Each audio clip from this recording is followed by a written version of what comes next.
નમસ્કાર દર્શક મિત્રો, HRRTC ન્યૂઝમાં આપનું હાર્દિક સ્વાગત છે। હું છું આપની સાથે સંધ્યા। તો સમાચારની શરૂઆત કરતા પહેલા નજર કરીશું આજના મુખ્ય સમાચાર પર। ભરૂચના કુકરવાડા ગોકુળનગરમાં લગ્નના વરઘોડામાં કાર ચાલકે હોર્ન વગાડતા ધીંગાણું, 16 લોકો સામે ફરિયાદ, 1 ઈજાગ્રસ્ત। અંકલેશ્વર જૂના નેશનલ હાઈવે 8 ઉપર ટ્રાફિક જામની સમસ્યા, રોડ ખોદી નાખતા એક લેન ઉપર બંને વાહનો પસાર થતા ટ્રાફિક જામ। અંકલેશ્વર સારંગપુરમાં પાણી ઢોળવા બાબતે ધીંગાણુની ઘટના સીસીટીવી કેમેરામાં કેદ થતા ઈજાગ્રસ્તોને ખસેડાયા સારવારથી, પોલીસે કર્યો ગુનો દાખલ। ભરૂચના ઐતિહાસિક ગોલ્ડન બ્રિજ 144 વર્ષે પણ અડીખમ, 144 વર્ષની સ્થાપના દિન નિમિત્તે કેક કટિંગ કરી ઉજવણી કરાઈ।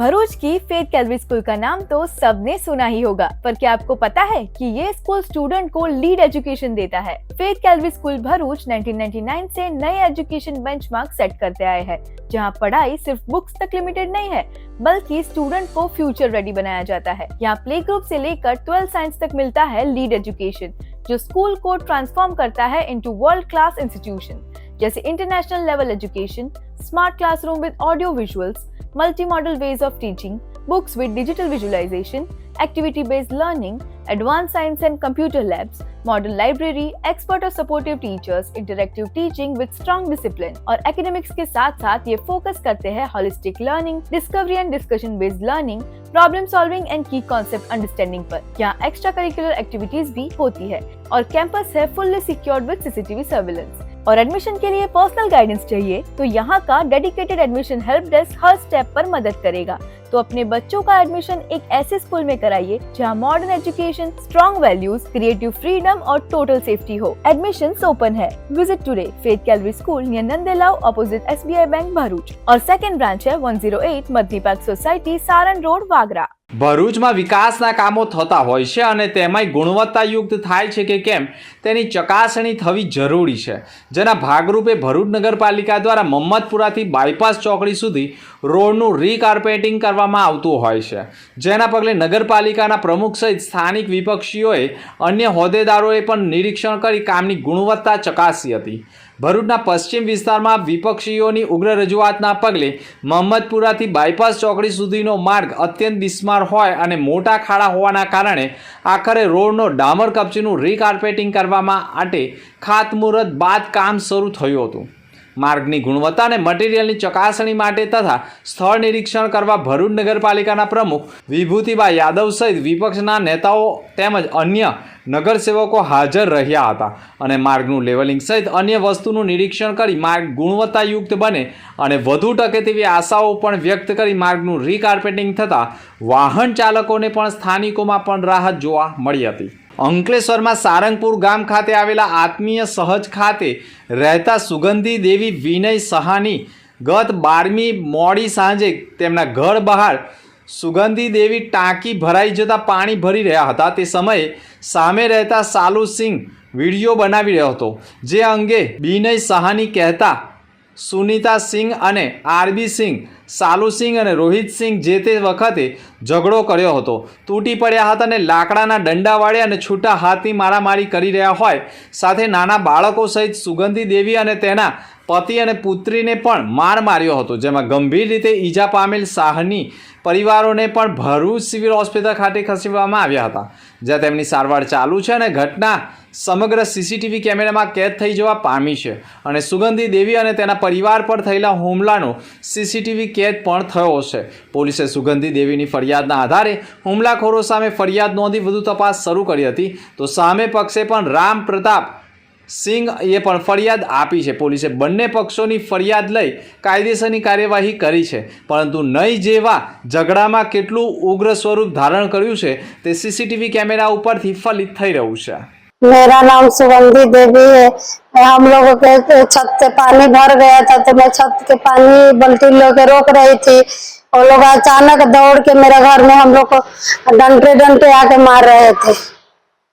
कौन लोग? वो रापी सिंह और रोहित सिंह और सालू सिंह, सुनीता सिंह।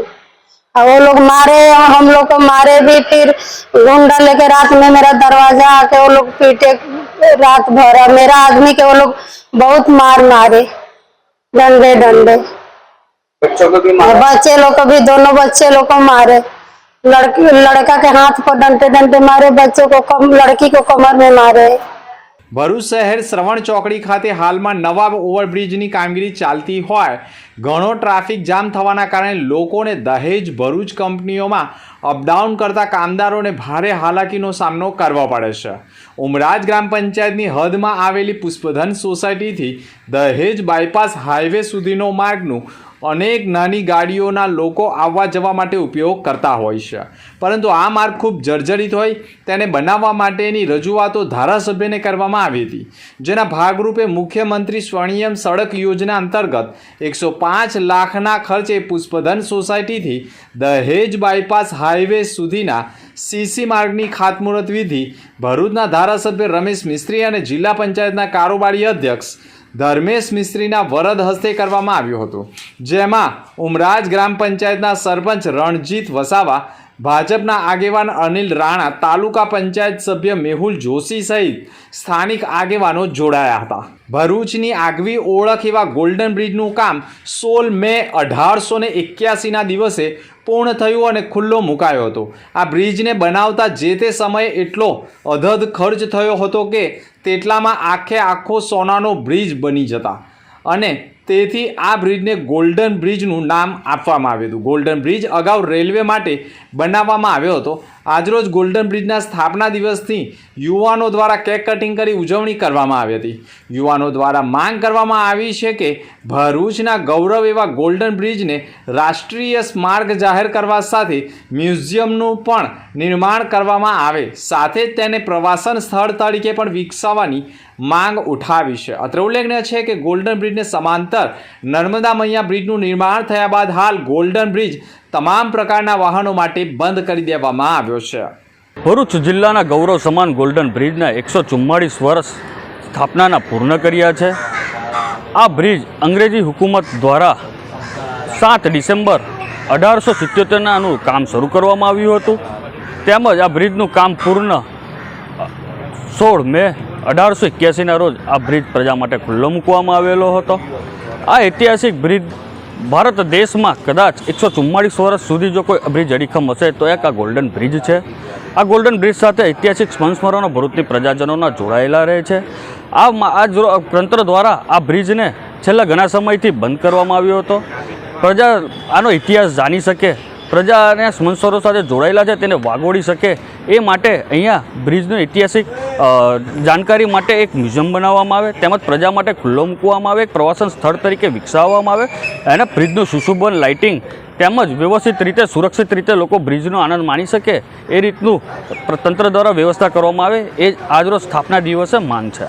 ગત પૂર્વ સંધ્યા માઉન્ટ આબુ જ્ઞાન સરોવર ખાતે 15 મેથી 18 મે સુધી ચાલનારી ત્રિદિવસીય યોગ સાધના ભઠ્ઠીનું જ્ઞાન સરોવરના ડાયરેક્ટર સુદેશ દીદીજી અને ભરૂચ સબ ઝોનના ઇન્ચાર્જ તથા જ્ઞાન સરોવરના ડાયરેક્ટર પ્રભા દીદીજી તથા મંજુ દીદી જ્ઞાન સરોવર દ્વારા દીપ પ્રજ્વલિત કરી યોગ સાધના ભઠ્ઠીનો પ્રારંભ કરાયો હતો। રાજસ્થાનના માઉન્ટ આબુ જ્ઞાન સરોવર ખાતે હાલમાં ભરૂચના ભાઈ બહેનો માટે ત્રિદિવસીય યોગ સાધના ભઠ્ઠીનું આયોજન કર્યું છે, જે યોગ ભઠ્ઠી તારીખ 15 મેથી 18 મે સુધી આમ 3 દિવસ સુધી યોગ ભઠ્ઠીનું આયોજન કરવામાં આવ્યું છે। જે યોગ સાધના ભઠ્ઠીનો મુખ્ય હેતુ આધ્યાત્મિક સ્વ ઉન્નતિ, સ્વજાગૃતિ તેમજ વિશ્વ કલ્યાણ નિમિત્તે વિશ્વમાં શાંતિના પ્રકાશ ફેલાય એ હેતુથી સળ યોગ ભઠ્ઠીનું આયોજન કરાયું છે, જેમાં મોટી સંખ્યામાં ભક્તો પણ લાભ લઈ રહ્યા છે। ભરૂચના પશ્ચિમ વિસ્તારમાં કુકરવાડા ગામ નજીક ગોકુળનગર વિસ્તારમાં લગ્નના વરઘોડા વેળાએ કાર ચાલકે સતત હોર્ન વગાડતા બંને વચ્ચે બોલાચાલી બાદ ભારે ધીંગાણું થતાં એક વ્યક્તિને ઈજા થઈ હતી। ઘટનાના પગલે પોલીસ પણ સમયસર પહોંચી મામલાને થાળે પાડી બંને પક્ષોની સામસામે ફરિયાદ લઈ ઈજાગ્રસ્તને સારવારથી ખસેડ્યો હતો અને ભરૂચ સિવિલ હોસ્પિટલમાં ખસેડ્યા બાદ કાયદો અને વ્યવસ્થા જળવાઈ રહે તે માટે ગોકુળનગરમાં પોલીસ કાફલો પણ ખડકી દેવામાં આવ્યો હતો। પોલીસે બંને પક્ષોની ફરિયાદ લેવાની કવાયત કરી હતી, જેમાં એક ઈજાગ્રસ્ત સિવિલ હોસ્પિટલમાં સારવાર હેઠળ હોય તેનું નિવેદન લઈ કાયદેસર ફરિયાદ દાખલ કરવાની કવાયત કરી હતી। જોકે ગોકુળનગરમાં કાયદો વ્યવસ્થા જળવાઈ રહે તેવા તમામ પ્રયાસ બી ડિવિઝન પોલીસ દ્વારા પણ કરવામાં આવ્યા હતા, પરંતુ ધીંગાણું છતાં મોડી રાત્રિથી વહેલી સવાર સુધી ગોકુળનગરમાં વાતાવરણ ગરમ રહ્યું હતું. નવી નગરી ગોકુળનગર વિસ્તારમાં ભાટીથી ડુંગળીના જાન નીકાળેલી કંઈ ગાડી આવેલી 4 વ્હીલ અમે સાઈડ પરથી કીધેલું એને કાઢવાનું, એના માટે ઝઘડો કર્યો છે બધાને બોલાવીને. પછી અમે શાંતિથી કીધું નીકળી જશે ગાડી, તે બી ગાડી ચાલુ કરી છે. અમે શાંતિથી પછી કર્યું તો પછી પથરાબાજી કરી છે ને બધાને એકઠા કર્યા બોલાવ્યા બદલાઓને. અમે શાંતિથી સમજાવીને કીધેલું ગાડી નીકળી જશે અને ભાઈ ગારમ ગાડી કરતેલો. અમારે બગ્ગી હતી ને અમારે બિલ ડુબરાઓ કીધું, બિલ ડુબરાયું ત્યાં બધું બગ્ગીને એવું કંઈ કરતા થઈ ગયા છે. અમારો એ બી કર્યું અપમાન. અંકલેશ્વર જૂનો નેશનલ હાઈવે નંબર 8 પર સજ્જડ ચક્કા જામ સર્જાયો હતો. ભરૂચ અંકલેશ્વર વચ્ચે રોડની કામગીરી અને હવે ઉમા ભવન ફાટક પાસે કામગીરી શરૂ થતાં વાહનોની કતારો લાગી રહી છે. પિકઅપ અવર્સમાં શરૂ થયેલા ચક્કાજામની સ્થિતિ બપોર સુધી રહી હતી. રસ્તો ખોદી નાખતા એક તરફનો વાહન વ્યવહાર બંધ રહેતા ટ્રાફિક જામ સર્જાયો હતો. સાંકડા માર્ગ પરથી બંને તરફનો વાહન વ્યવહાર કાર્યરત રહેતા સ્થિતિ સ્ફોટક બની હતી. પોલીસ તંત્ર માટે ટ્રાફિક જામની સમસ્યા વિકટ બની હતી. યુદ્ધના ધોરણે માર્ગ બનાવવા માટે વાહન ચાલકોએ માંગ કરી રહ્યા છે. અંકલેશ્વરમાં નેશનલ હાઈવે 8 ઉપર મહાવીર ટર્નિંગ પાસે એક તરફનો રોડ ખોદીને નવો માર્ગ બનાવવાની કામગીરી શરૂ કરવામાં આવી છે, જેના કારણે બીજી તરફ કાળઝાળ ગરમીમાં ભારે ટ્રાફિક જામની સમસ્યા ઊભી થઈ છે. માર્ગની મરામતને પગલે ભારે ટ્રાફિક જામ સર્જાયો છે અને અસહ્ય ગરમીમાં વાહન ચાલકો ટ્રાફિકમાં ફસાતા પરેશાન થઈ ઉઠ્યા છે. ટ્રાફિક જામની સ્થિતિ હળવી કરવા માટે પ્રયત્નો કરતા પોલીસ તંત્ર માટે પણ આ સમસ્યા વિકટ બની ગઈ હતી. અંકલેશ્વર જૂના નેશનલ હાઈવે નંબર 8ના મહાવીર ટર્નિંગથી ઉમા ભવન ફાટક સુધી એક તરફનો માર્ગ રાતોરાત ખોદી નાખવામાં આવ્યો હતો અને બીજી તરફના સાંકડા માર્ગ ઉપરથી બંને બાજુનો વાહન વ્યવહાર ચાલી રહ્યો છે. જોકે માર્ગની મરામતને પગલે ભારે ટ્રાફિક જામની સમસ્યા ઊભી થઈ ગઈ હતી. ભરૂચ શહેરમાં ભારતીય જનતા પાર્ટી દ્વારા ભવ્ય તિરંગા યાત્રાનું આયોજન કરાયું હતું. યાત્રાની શરૂઆત શહેરી વિસ્તારના પ્રખ્યાત માતળિયા તળાવથી કરવામાં આવી હતી, જે સ્ટેચ્યુ પાર્ક સુધી દેશભક્તિના ઉર્જાભર્યા માહોલમાં પસાર થઈ હતી. આ તિરંગા યાત્રામાં મોટી સંખ્યામાં શહેરીવાસીઓ અને ઉત્સાહપૂર્વક ભાગ લીધો હતો. યાત્રાની આગેવાની ભરૂચ જિલ્લા ભાજપ પ્રમુખ પ્રકાશ મોદીએ કરી હતી. સાથે સાથે ભરૂચ ધારાસભ્ય રમેશ મિસ્ત્રી, અંકલેશ્વર ધારાસભ્ય ઈશ્વર પટેલ, વાગડા ધારાસભ્ય અરુણસિંહ રણા, જંબુસર ધારાસભ્ય ડીકે સ્વામી, પૂર્વ ધારાસભ્ય દુષ્યંત પટેલ, પૂર્વ જિલ્લા પ્રમુખ મારુતિસિંહ અટોદરિયા અને નગરપાલિકાના પ્રમુખ વિભૂતિબા યાદવ ઉપસ્થિત રહ્યા હતા. તિરંગા યાત્રામાં સનાતન ધર્મના ગુરુજનો તથા વિવિધ સમાજના પ્રતિનિધિઓ પણ જોડાયા હતા. રાષ્ટ્રપ્રેમનો સંદેશો આપ્યો હતો. સમગ્ર યાત્રા દરમિયાન ભારત માતા કી જય અને વંદે માતરમના નાદે વાતાવરણ ગુંજતું કર્યું હતું. આ તિરંગા યાત્રા દ્વારા દેશના સૈનિકો પ્રત્યે કૃતજ્ઞતા વ્યક્ત કરવામાં આવી હતી અને ભવિષ્યની પેઢી માટે રાષ્ટ્રીય એકતા અને દેશ સેવાનું પ્રેરણા સ્ત્રોત બનવા જેવી હતી. અંતમાં ફરી એક નજર આજના મુખ્ય સમાચાર પર. ભરૂચના કુકરવાડા ગોકુળનગરમાં લગ્નના વરઘોડામાં કાર ચાલકે હોર્ન વગાડતા ધીંગાણું. 16 લોકો સામે ફરિયાદ, 1 ઇજાગ્રસ્ત. અંકલેશ્વર જૂના નેશનલ હાઈવે 8 ઉપર ટ્રાફિક જામની સમસ્યા. રોડ ખોદી નાખતા એક લેન ઉપર બંને વાહનો પસાર થતા ટ્રાફિક જામ. અંકલેશ્વર સારંગપુરમાં પાણી ઢોળવા બાબતે ધીંગાણુની ઘટના સીસીટીવી કેમેરામાં કેદ થતા ઇજાગ્રસ્તોને ખસેડાયા સારવારથી. પોલીસે કર્યો ગુનો દાખલ. ભરૂચના ઐતિહાસિક ગોલ્ડન બ્રિજ 144 વર્ષે પણ અડીખમ. 144 વર્ષની સ્થાપના દિન નિમિત્તે કેક કટિંગ કરી ઉજવણી કરાઈ. તો હતા અત્યાર સુધીના સમાચાર. નવા સમાચાર સાથે ફરી મળીશું. નમસ્કાર.